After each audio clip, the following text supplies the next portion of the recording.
Assalamualaikum warahmatullahi wabarakatuh. Perkenalkan, nama saya Anggi Putri Desmitanti dari kelas Agribisnis C dengan nomor NIM 200321100018. Saya dari Prodi Agribisnis Fakultas Pertanian Universitas Trunojoyo, Madura. Di sini saya akan memaparkan sedikit mengenai isu dan kebijakan beberapa komoditas di daerah yang ada di Indonesia. Yang pertama adalah komoditas padi, yang kedua adalah komoditas jagung, dan yang ketiga adalah komoditas sapi potong. Dan langsung saja kita masuk ke pembahasan yang pertama, yaitu komoditas padi.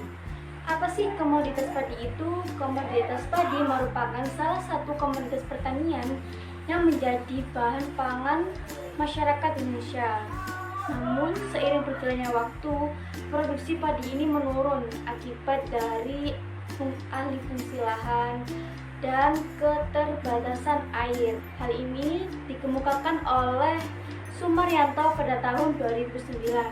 Permasalahan tersebut terjadi pada Provinsi Jawa Timur pada tahun 2015 hingga 2019. Dalam permasalahan ini, yang paling terdampak adalah para petani itu sendiri. Mengapa alih fungsi lahan ini bisa terjadi?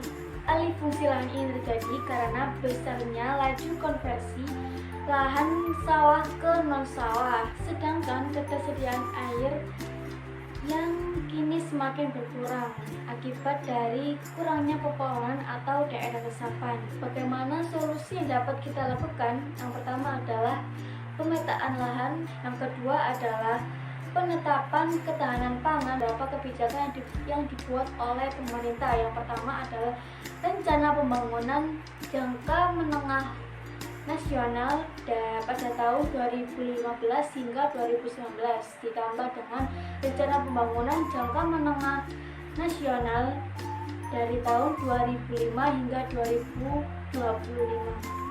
Dibandingkan dengan komoditas padi yang ada di negara lain seperti negara Pakistan, di mana ini dilakukan oleh Burhan Ahmad pada tahun 2012.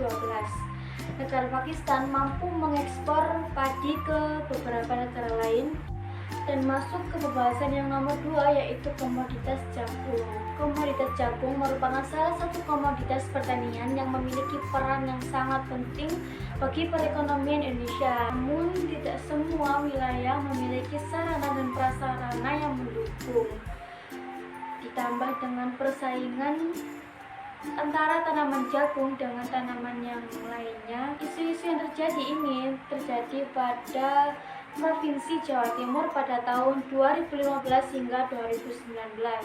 Baik dari petani ataupun pemerintah terus berupaya untuk mengatasi permasalahan tersebut. Kurang mendukungnya sarana prasarana ini disebabkan oleh rendahnya adopsi teknologi budidaya.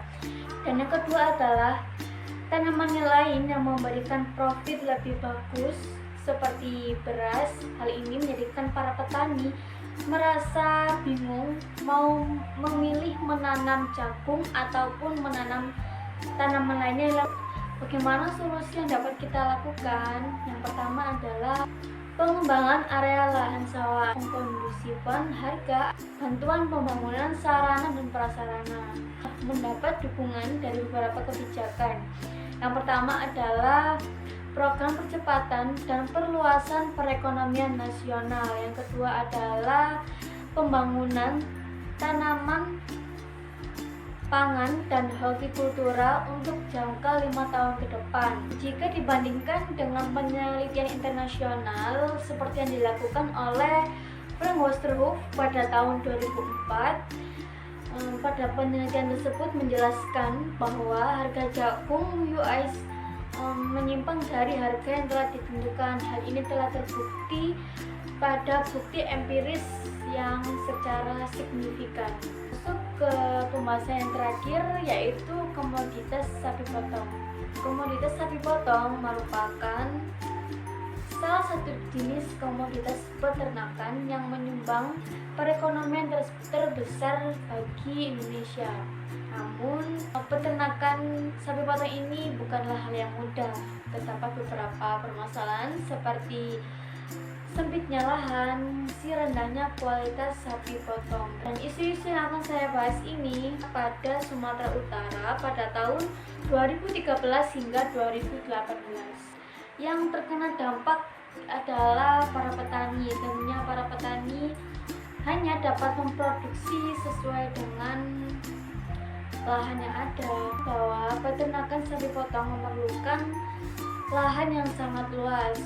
Kemudian untuk rendahnya kualitas dari sapi potong ini disebabkan oleh rendahnya bibit dari sapi potong itu sendiri. Bagaimana solusi yang dapat dilakukan? Yang pertama adalah pengelompokan peternak sehingga tidak memakan banyak lahan. Yang kedua adalah pengembangan bibit. Pembangunan infrastruktur didukung oleh beberapa kebijakan. Yang pertama adalah rencana pembangunan jangka menengah nasional pada tahun 2013 hingga 2018. Rencana strategis Satuan Kerja Perangkat Daerah pada tahun 2013 hingga 2018. Jika dibandingkan dengan penelitian internasional seperti yang dilakukan Solomon pada tahun 2017 di bagian negara Oromia, Ethiopia, di mana nilai jual sapi potong tidak sebanding dengan selama budidaya, yaitu lebih besar biaya pengeluaran seperti biaya pemasaran ataupun biaya transportasi. Nah, itu tadi adalah beberapa isu dan kebijakan dari beberapa daerah dan komoditas. Namun dari beberapa isu yang ada, tentunya pemerintah dan para petani terus berupaya untuk mengatasi hal tersebut. Sekian dari penjelasan saya. Jika ada kesalahan, saya mohon maaf. Wassalamualaikum warahmatullahi wabarakatuh.